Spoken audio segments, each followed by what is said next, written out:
Here is a look at today's lesson. The learning targets are, I can identify the factors of a number, and I can find the greatest common factor between two numbers. The first slide is an example slide.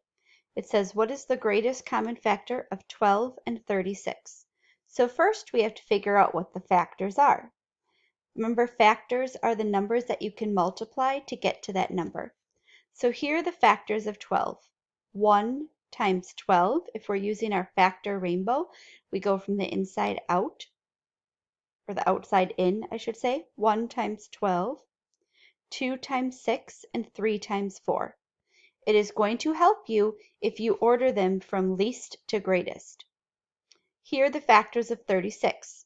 1 times 36, 2 times 18, 3 times 12, 4 times 9, and 6 times 6. So I just put 1 6.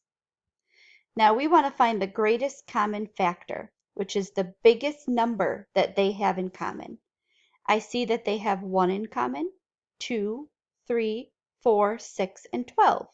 12 is the largest of those numbers, so 12 is the greatest common factor. You're going to do what is the greatest common factor of 16 and 32. So first you have what are the factors. You'll have to find the factors of 16, there are 5, and the factors of 32, there are 6. Order them from least to greatest, and find the largest one they have in common, which is your greatest common factor. And you'll type that right here. And then you'll do the same for the last slide. What is the greatest common factor of 27 and 54? So you'll find the factors.